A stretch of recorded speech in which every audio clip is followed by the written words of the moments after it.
자, 온 교회가 빈틈없이 이렇게 역동적으로 긍휼 사역을 이어왔는데요. 이 긍휼 사역이 이렇게 힘차게 진행되었던 긍휼 사역에 잠시 위기상이 닥쳤었던 시절이 있습니다.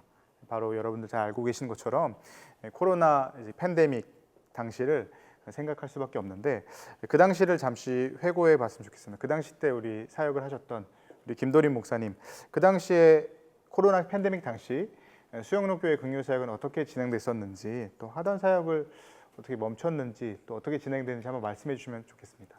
그때를 생각하면 너무 힘들었던 기억밖에 생각이 안 납니다. 그러니까 지금도 그때를 생각하면 사실은 한 번도 그런 일이 있었던 적이 없어서 이걸 뭐 상상도 못 해본 상황이라 이걸 사실 어떻게 대응해야 될지를 몰랐습니다. 이미 뭐 교회도 못 들어오게 샷다운이 되어 있던 상태였고, 또 많은 분들이 힘들다 이야기하지만 교회가 더 이상 뭘 해드릴 수가 없는, 만날 수조차 없는, 그러니까 컨택이 안 됐던 시대였고, 긍휼 사역은 기본이 컨택이잖아요. 누구를 만나, 힘든 사람을 만나야 되고 어려운 사람을 만나야 되는데 그것 자체가 안 되니까 이걸 뭘 어떻게 해야 될지를 몰랐던 시대. 그래서 어떻게 해야 되나를 계속해서 고민하고 있었던, 이 상황도 낯선데 지금 이 섬김 사역은 어떻게 해야 될지가 제일 힘들었던 그 시기에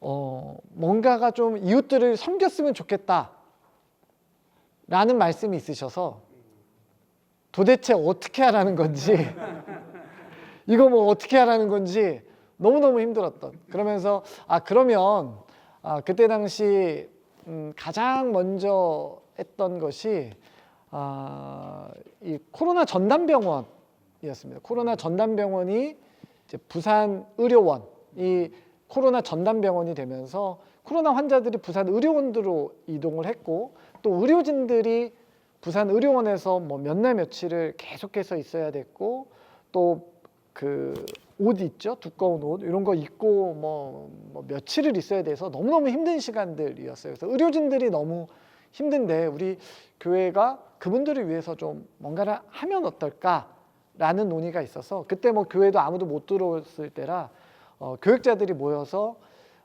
그분들을 위해서 응원하는 상자를 좀 만들어서 보내보자. 그러니까 그분들에게 필요한 건 힘내주십시오, 우리 의료진들 힘내세요 라고 해서 저희들이 간식이랑 그런 것들을 준비를 했고, 그 간식 상자에 우리 주일학교 아이들이 손으로 편지를 다 써서 그것을 저희가 인쇄를 따로 해가지고 그 상자에다가 다 넣었습니다. 그래서 의료진 숫자만큼 이제 의료원에다 전달을 했고, 물론 직접 만날 수는 없었어요. 문 앞에다 내려놓으면 의료진들이 가지고 들어가는. 하지만 추후에 연락을 받았는데 너무 감동이었다고, 그 음식도 감동이었지만 아이들이 힘내라고, 의료진들한테 힘내라고, 의사 선생님들, 간호사 선생님들 힘내주세요라고 썼던 편지가 지금 이렇게 힘들어하는 우리한테 너무 큰 도움이 되었다고 해서 그런 피드백을 받고, 야, 너무 잘했다. 이제 그러던 차에 이렇게 하면 될 수도 있겠다라는 이제 힌트를 약간 얻었고, 그때 또 나왔던 뉴스가 그때 당시에 이제 확진자가 지나가게 되면 어디를 갔다 왔는지가 언론에 다 나올 때였습니다. 이 사람이 어느 뭐 가게를 들렸고 어느 편의점에 들렸고 다 나올 때.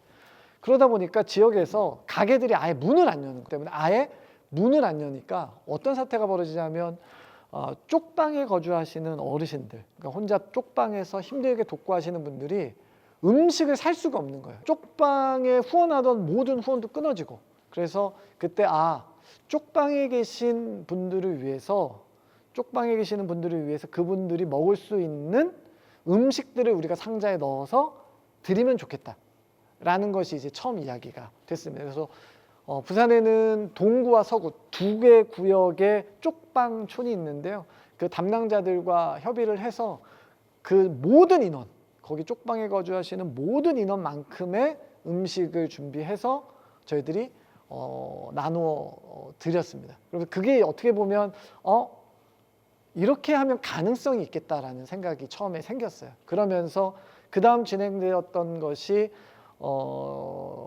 이제 위드요 상자로 넘어가기 바로 전신이었던 힘내라 상자가 있었습니다. 그때는 뭐 이름도 못 정하고 그냥 힘을 냈으면 좋겠다 해서 그래서 저희 교회에 있는 외국인 노동자분들, 외국인 예배부에 속해져 있는 외국인 노동자분들이 너무 지금 힘들다. 그분들에게 생필품을 넣어서 나눠드리자. 이제 그때는 교회가 어느 정도 좀 마스크를 끼고 왔다 이렇게 오갈 수 있었던 시대였기 때문에 성도님들에게 이게 처음 했던 거라 여기 앞에 분수대 광장에서 나오는 성도님들에게 청년들한테 좀 도와달라 그래가지고 다 나눠드렸습니다. 상자를 여기다가 생필품을 좀 가져와 주십시오. 그렇게 해서 했는데 정말 너무 많은 후원들이 상자마다 막 몇 개씩 만들어서 오시고 그러면서 이제 가능성을 봤어요. 그래서 만들어 오는 건 직접 우리가 전달돼야 될 분과 직접 만나지 않으면 되니까 우리가 만들어 오되 우리가 그것을 전달하자. 전달은 우리가 하자 하면서 어떻게 보면 좀 접촉을 중간을 끊어준 거죠. 그러니까 직접 접촉하지 않지만 섬길 수 있도록.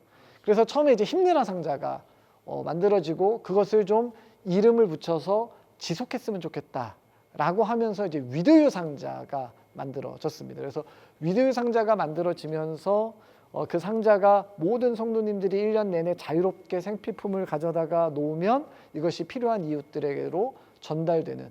그래서 정말 많은 거의 지금 보면 10,000개가 넘는 1년에 10,000개가 넘는 상자가 나눴거든요. 저희들이 요트 경기장에서 나눈 상자가 10,000개의 상자잖아요. 그런데 그것이 1년 내내 취합했을 때 한 10,000개 정도가 되더라고요. 그러니까 이게 우리 성도들이 어쩌면 하나님께서 우리가 이미 가지고 있었던 10,000개의 상자라는 정체성을 1년 내내 할 수 있도록 어떻게 보면 코로나가 우리 성도들을 훈련시킬 수 있었던 통로가 아니었나 하면서 어떻게 보면 위드유 상자를 통해서 아까 앞에서 말씀드렸던 여러 가지 저희 교회가 가지고 있었던 다양한 사역들이 어떻게 보면 이렇게 펼쳐질 수 있었던 1년 내내 펼쳐지고 다양한 방식으로 펼쳐지고 다양한 아이템으로 나타날 수 있었던 것이 어떻게 보면 코로나를 지나면서 그래서 지금 와서 돌아보면 하나님께서 또 이런 방식으로 우리 교회를 또 이렇게도 사용하시는구나 라는 생각이 들 정도로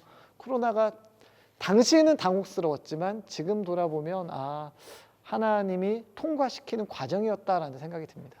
목사님, 사실 아까 힘내라 상자가 이제 외국인 노동자들을 위해서 이제 지원됐었다 그랬잖아요.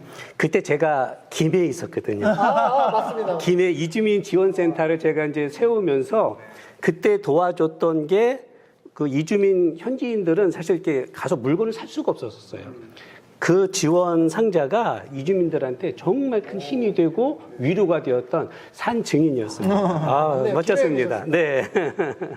네, 언제나 그렇듯 하나님이 역전의 하나님이시고 언택트 시대, 그 팬데믹 시대에서 컨택트하게 하시는 하나님의 놀라우신 은혜를 반전을 경험해보는 시간이었습니다. 그래서 그런 사역을 하고 나서 우리가 그것들 또 인정을 받아서 팬데믹이 끝난 후에 어떤 상도 받으셨다는 이야기를 들었습니다. 뭐 한국 브랜드 대상부터 시작해서 각 지자체에서 주는 상들이 상당히 많이 있었습니다. 그때마다 뭐 제가 한 건 아니지만 제가 교회를 대표해서 가서 상도 받고 저에게는 좀 위로가 될 수 있는 시간이었고 또 거기에 이제 많은 어떤 공무원분들이나 또는 지역에 있는 여러분들과 그런 자리에서 만나서 그래도 교회가 잊지 않고 이웃들을 이렇게 섬겨 주시니까 너무 감사하다는 얘기를 참 많이 들었습니다. 그래서 이게 물론 우리가 하는 것들을 드러내기 위해서 하는 건 아니지만 그래도 우리가 이웃들을 섬기는 것, 우리의 이런 모습들을